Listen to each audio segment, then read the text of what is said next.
the point of the phantom mark arbitrarily about 1.5 wide, then trim up and come as close to the mark as you can and exit and see how you did on the backside.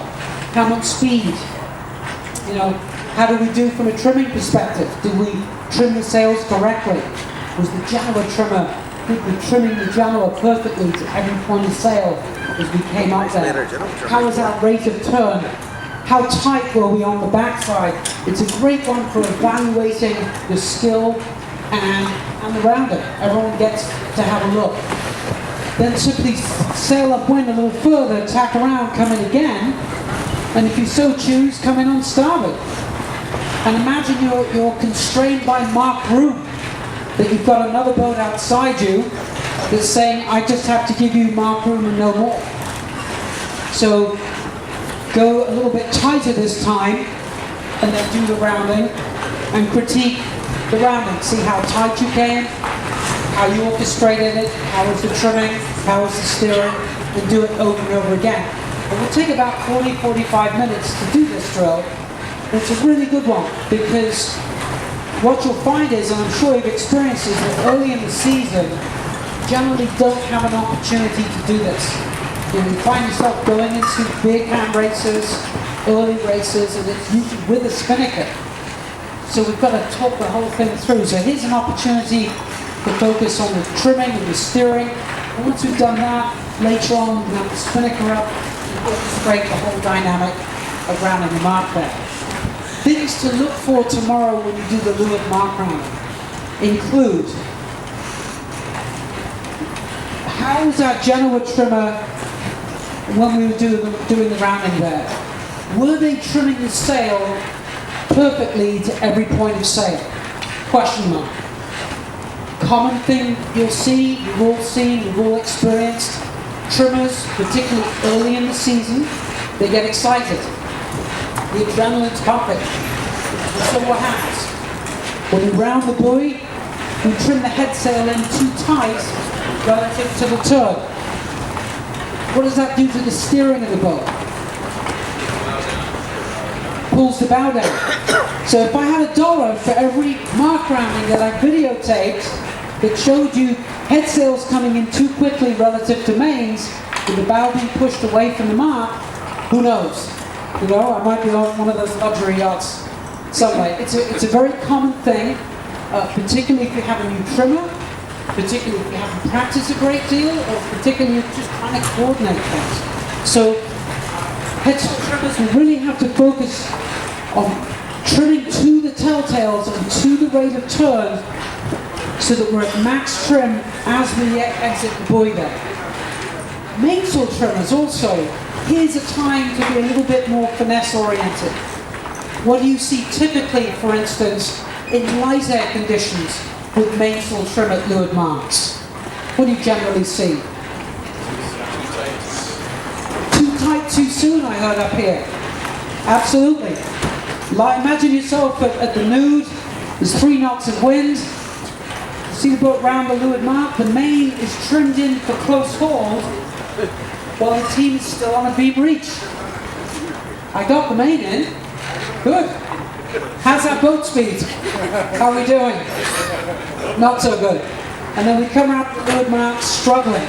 The main over-trimmed. And the skipper said, you know, what's going on here? You know, I'm supposed to be doing 5.4 and I'm doing 3.9 right now. It's because we're too antsy on the mainsail, trimming it in 3 knots of wind there. You have to slow your body down and trim the sail to every point of sail, obviously with the goal of coming out with lots of speed.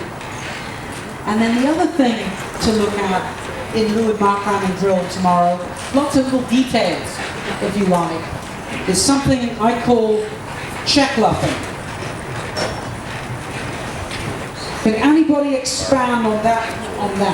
Check luffing. It's a little term I coined.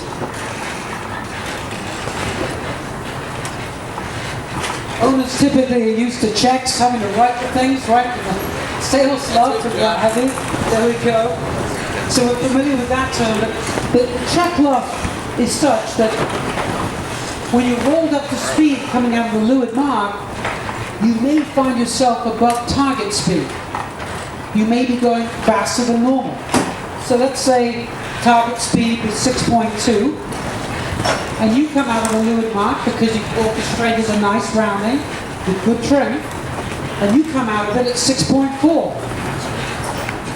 What would be the advice? To guard, because they can't go between you and the offset point. So that's something to think about. Lay line to the offset mark, right there, and let's tack into that one. Use this quote-unquote protection of the offset point, which is the bit that's laid out there, to ward off people to the right of us. So some thoughts for you there. You know, the other thing to take from this video is, who's a jib trimmer here? General trimmer. There we go, John. Anybody else? Anybody assist the general trimmer? Anybody evaluate the general trimmer? Yes, we all do that. This is your time to shine, isn't it?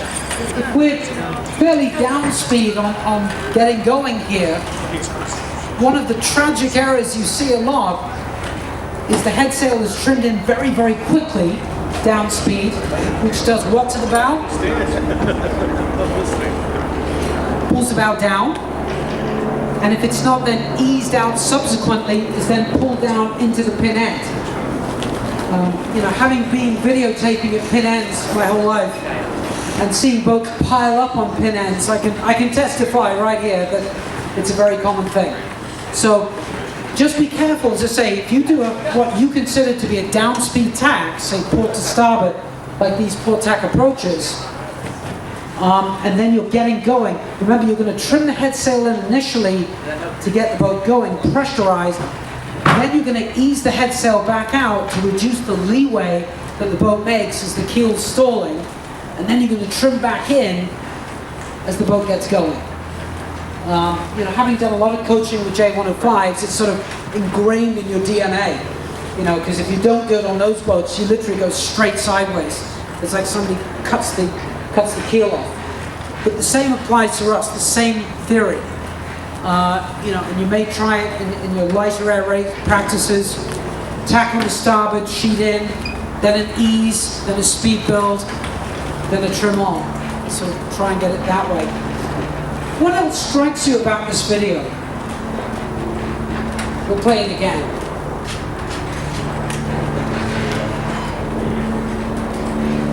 Port tack approaches. Are you going to let somebody at will just tack underneath you this season?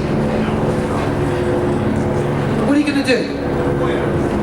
You're going to bear off and aim at them, aren't you?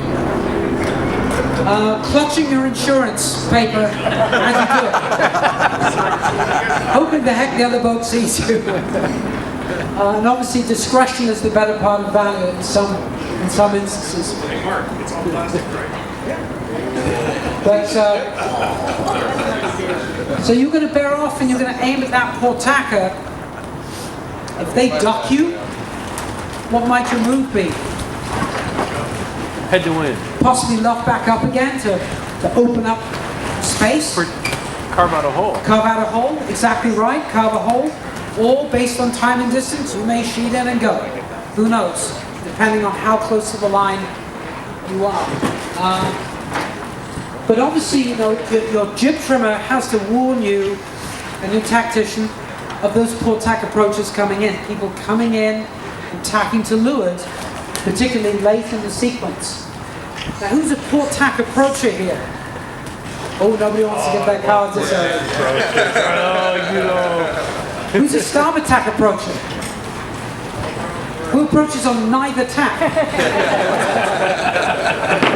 That is stuff. That is really keeping the cards close to the chest, isn't it? Slow, but you get there. But let's assume we've got a few port tackers out there.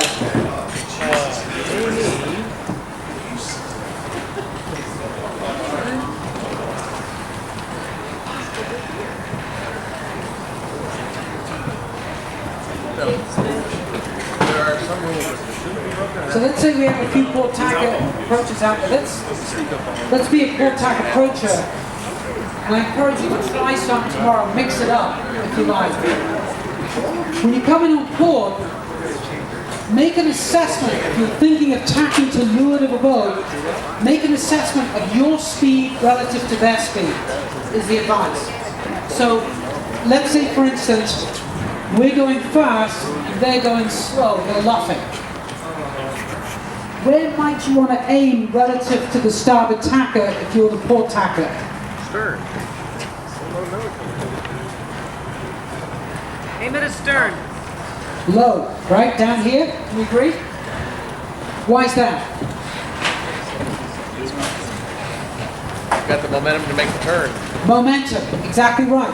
We're going fast, so when we roll into our tack, we're going to carry forward a long way. They're going slow.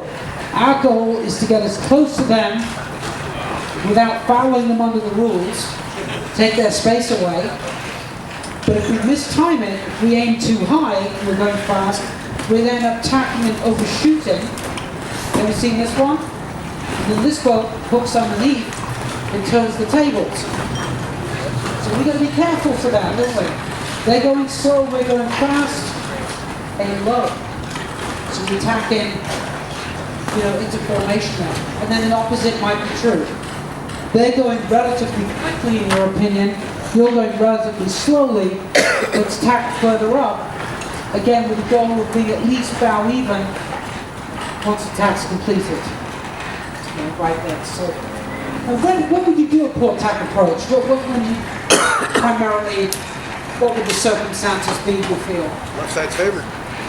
Port end of the line's favored? That's right. Big fleet. Big fleet. Need it whole. So large fleet, you need space. When might you not do a port tack approach, do you feel? Could be boat favored if it's heavily favored and it's a log jam, possibly. When do you want to go right? If you want to go right, you probably want to set up to the right of the fleet. Port tack approach likely will not get that for you. Anything else? I can think of two more. Light air. Thank you. Light air conditions, unlike these guys, you don't want to be tacking within 30 seconds, do you? And you can make the argument that you wouldn't want to be tacking within a minute 30. Or 2 minutes, you want to be going, so light air. And then there's one more thought I have for you on port tack approach being hazardous, is when you consider the line to be very short relative to the number of boats. And why would that be problematic for a port tack approacher? There's no space, there's nowhere to reserve. So you get out there, you count the number of boats, you measure the line, and you go, this isn't going to work, so I've got to come in on starboard here and do some scalloping. So it's always, I think, helpful to verbalize when it's appropriate to do a certain maneuver approach and when it's not. That's an example right there. So I took this picture as well. Medium air set up in chop swell, some sag and power. Just a thought there that, especially if there's swells out there, if it's light, we need some headstay sag in that Genoa to create power. I couldn't resist putting this picture in as well because I thought it was a great one. I believe that's program, isn't it? I think it's Endeavor. Endeavor? Program.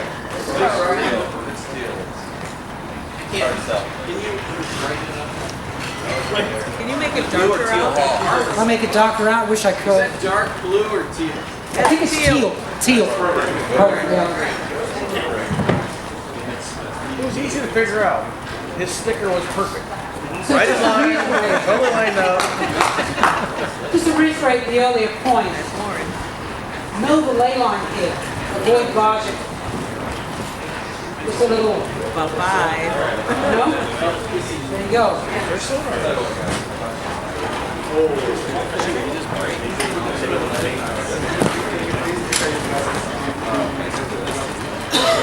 So knowledge of the ley line hopefully will help us avoid that.